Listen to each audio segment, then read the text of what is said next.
What is up, you guys? It is your boy, Phoenix Brenton here, and welcome to another video. In today's video, we are going to be talking about my NFC North rates.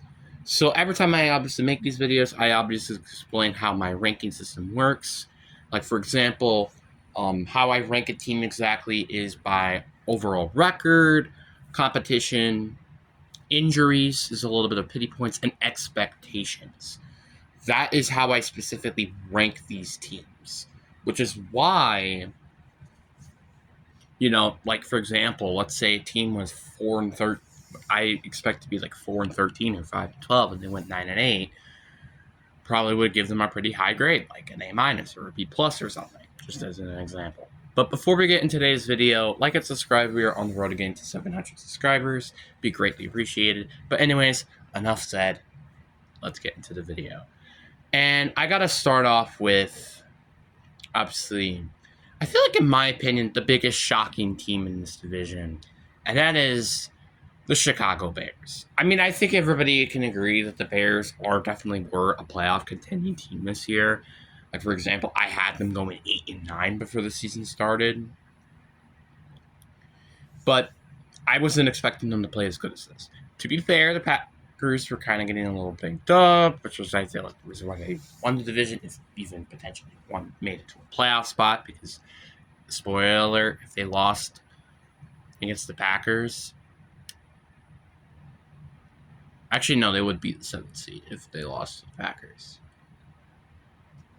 Never mind. But they would have then probably lost in the wild card round. But anyway, point is that the Bears still, although I still think they're kind of overrated, just saying, because again, in my opinion, they won 2 very close games against a bang-up Packers team, which, by the way, has not won a single game since Micah Parsons was playing back in the Chicago Bears game. So I don't know what else to tell you, man. I don't know what else to tell you, but I still think that this team, putting my Bears bias, overrated bias aside, and also that terrible handshake aside, the Bears did have an incredible year. Obviously started off 0-2, losing to the Vikings and the Lions, which, funny enough, both did not make it to the playoffs this season. Oh yeah, that was my dog, by the way. They both didn't make it to the playoffs, and kind of thought, the Bears were going to still be bad, and yada, yada, yada. But then they started piling up a ton of wins, and then they made it to the playoffs, won the division, and also won against the Packers, and played a very hard-fought game against the Rams, as bullcrap as that might be, because I feel like that touchdown they got was very lucky. Anyway, the point is that the Bears, I mean, yeah, I do feel like there was a lot of, luck in terms of their season, because, again, like, teams that usually are winning in fourth quarter games usually most than likely do not win a Super Bowl. And that's just as simple as that, really. That's why I don't feel like maybe Denver might win a Super Bowl, because they were the best team in terms that comes with that. But guess what? You know who's also teams that have done that before, who were the best teams in winning by one score? The Chiefs and the Vikings. The Chiefs in 2024, where they lost to the Eagles in the Super Bowl, and the Vikings, where they lost in the wildcard round against the Giants. See what I mean? That doesn't really tell you the full story. You kind of have to dominate some games, not win one-score games against every single freaking opponent. Like, if you go 17-0, but you only win every single game by one score, that's a little concerning, if especially your division is like a hunk of poop, like the NFC South for something, as an example. But besides the point, the Bears did have a very successful season, plus winning a playoff game just to, kind of rub it in there. Did have a very, very good season. I'm going to give them an A+ season here. I mean, again, I feel like we kind of all had them in the playoff race, but winning in my opinion, one of the most toughest divisions in football, as well as winning a playoff game, even if it was kind of bullcrap, is still very, very huge for the Bears and their long-term success. Now the problem is can they consistently do that and actually be a good team? Kind of like the Lions as an example. And speaking of the Lions, let's talk about the Lions. The Lions I had around 12-5, 11-6 this year, and they did not do that. Could you credit, they were in the toughest division in football? Sure, you could say that. But that doesn't really give them an excuse to go 9-8 when a lot of people, potentially some people, say Super Bowl contending team. Obviously, I didn't say that because I honestly don't feel like there probably will be a Super Bowl contending team. Bit of a hot take there. But the reason why I can't say they are going to win a Super Bowl was mainly because of Jared Goff. And also, one of the big things that obviously affected this team is the fact of the loss of Aaron Glenn and Ben Johnson specifically, was pretty big losses. But, I didn't expect it to be this bad. I mean, yeah, Ben Johnson on the Bears doesn't really help, but that doesn't necessarily mean for this team to just nearly lose to, the Giants, as an example. Lose to the Vikings. Just lose to teams that just were so unexpected, That's the part that really concerned me the most. I wasn't expecting the Lions to be quite as bad as they were this year. Now, to be credited, they still had a 9-8 season, and if it weren't for a tiebreaker with the Vikings and won one of those games against the Packers, they would have actually been the 7th seed over the Packers. But once again, that's still not enough. A lot of people were thinking, not me, I don't think so, but maybe, thought that they were going to win this division, despite how difficult it would have been. But that just did not simply happen, and they didn't even make it to the playoffs this year. And there's a lot of questions on what this team is going to do and how is the seat for Dan Campbell? Because although I do think Dan Campbell's a good head coach, don't get me wrong, but you went from going to the NFC Championship game to the NFC Divisional round by having the 1 seed and lose that game immediately, and then get eliminated from the playoffs altogether. So they haven't won a playoff game since 2023, and that's despite they had the 1 seed last year. That's not a good thing to say. And did I forget to mention, the teams who actually beat were the Rams and the Buccaneers those years. The Buccaneers, they haven't won a playoff game ever since they beat the Eagles. And the Rams have been model of consistency of just being in the playoffs. So at least that one's a more favorable feat. And I feel like just with that all in mind, after having a awfully disappointing year, I, without a shadow of a doubt, have to give this team a C. I'm not saying that all the Lions are bad or anything. It's just that's kind of what I have to say for the Lions, really.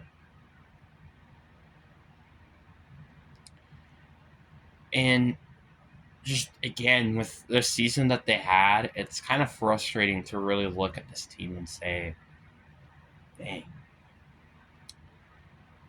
Because guess what? When I'm actually looking at their schedule right now, which is just funny enough, the first time I'm actually looking at their schedule, they only won against one playoff team this year, which was the Bears back in Week 18, where the Bears didn't really have much to fight for, really.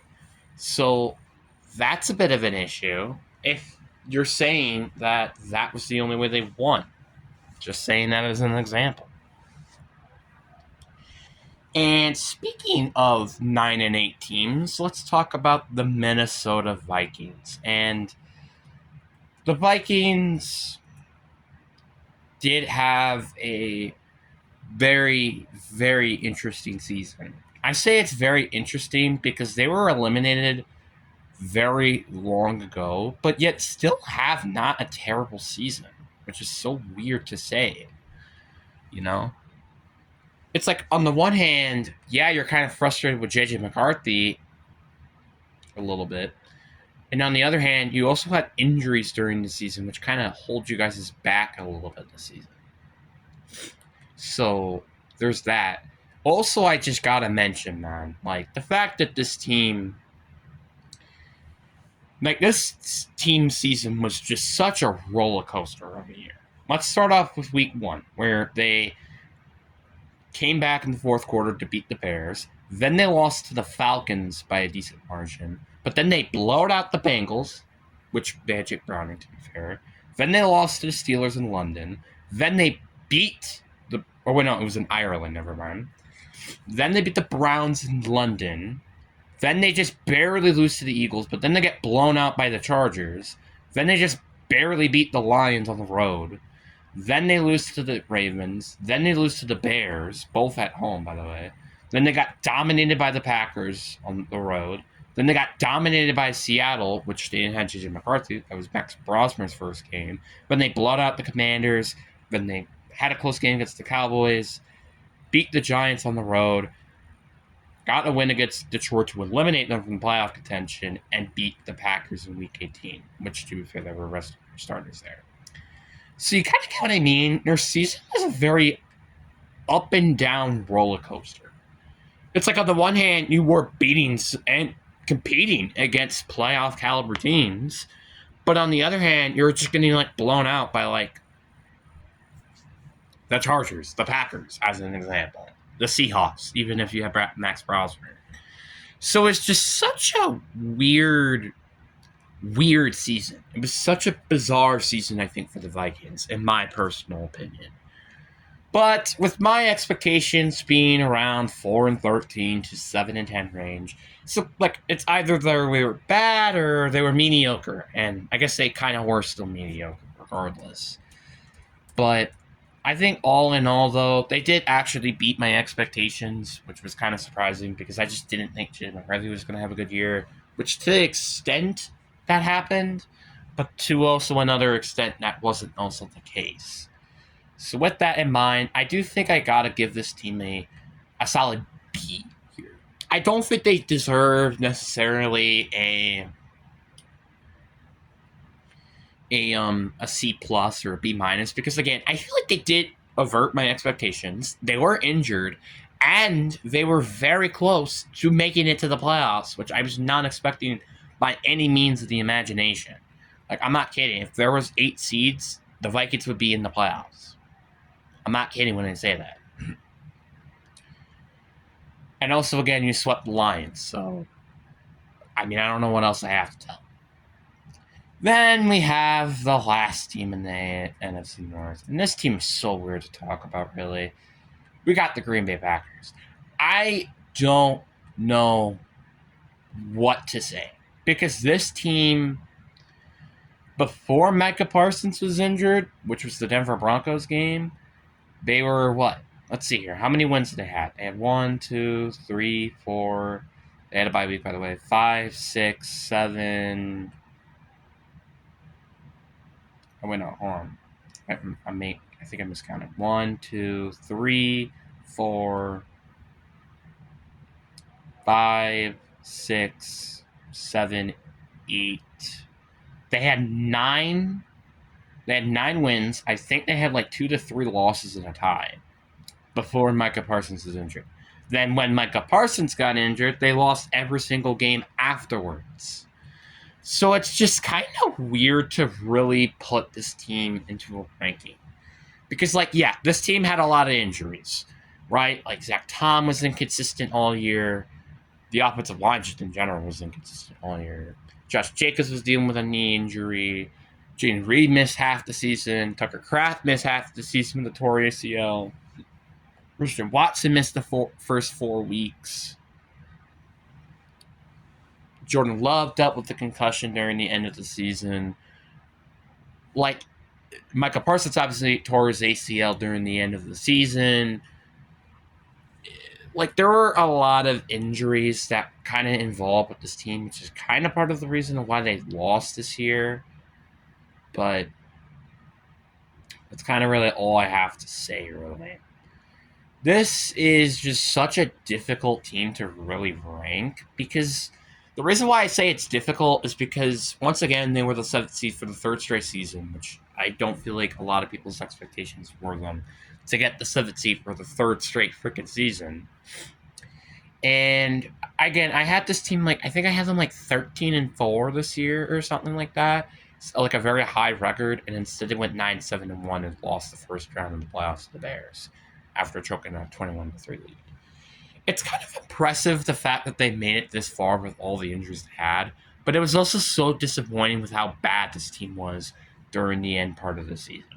So it's just such a difficult team to rank. It's like, on the one hand, they had a ton of injuries, but yet still made it to the playoffs.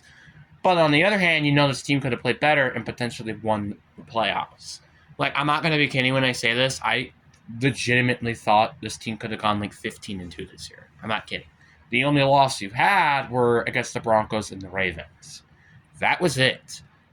That is literally what could have happened. If, again, they did not choke the lead against the Bears in the overtime game in the regular season, if they did not fumble the ball during the second quarter of that game against the Eagles, if they decide to kick field goals and make field goals against Carolina, if they didn't have a blocked field goal against the Dallas Cowboys, same thing with the Cleveland Browns. Just saying that as an example. There are a lot of ifs that could have turned the season from being 9-7-1 to 15-2 very quickly, which is what makes this season extremely frustrating as a Packers fan myself. But I feel like if I do have to rank this team, I kind of do have to say, honestly, it's a B-. The reason why I have to give this team a B-, and I think the Vikings just had a slightly better season than us, is because the Vikings, they didn't have expectations to make it to the playoffs or even make it to a Super Bowl, by the way.